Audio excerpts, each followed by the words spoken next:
At this place in history today takes us to St. Albans, right off Main Street in Taylor Park. And this, Steve, is one of the most famous events in Vermont history.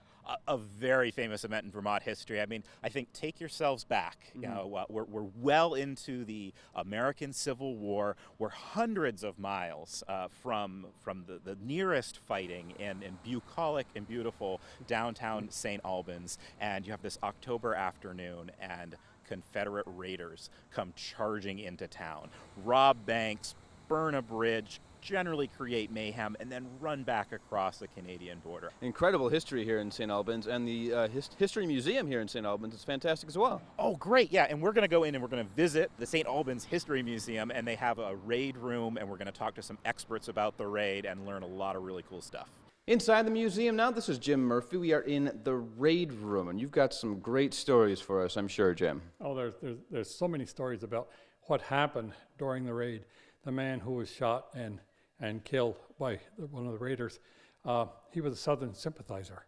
That it was really interesting to find that out after, many years later. But the money that was stolen from the bank say was $208,000 that was stolen, but they'd never been able to prove it. But some of the money is, we have a bill here, which is from the St. Albans Franklin County Bank.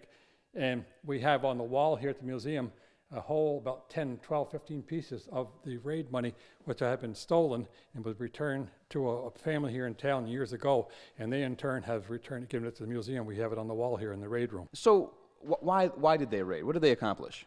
Well, they were trying to start a commotion up north. What I'm getting to get money to put down south so they could spend it more down there. There was no agreement between Canada and the United States, so it was a perfect place for them to come into the States. But the best story of the whole thing is J. Gregory Smith, who was the governor of the state of Vermont at the time of the raid, was in Montpelier. But when Bennett Young came into town, he went up to the Smith estate because they had a beautiful set of stables for all their horses, and he was looking for the best horses in town, and Mrs. Smith let him in and showed him around the area. That's a story not many people have heard, but that's been told.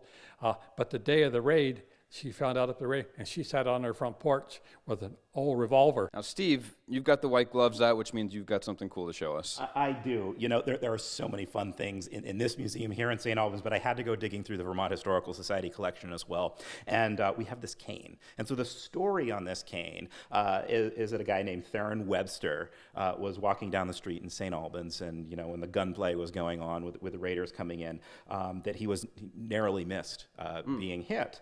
And this cane has a bullet hole, or a bullet actually embedded in it. And this was his walking cane, so given by his great-grandkids to the Vermont Historical Society. So, cool stories, cool objects, that's what we have here. Absolutely. So the St. Albans Museum is open from Wednesday through Saturday, and you can find them online at stamuseum.org. That's right, yeah, and totally come check it out. It's an incredible museum, more than just the Civil War, the breadth of history here in St. Albans. At this place in history.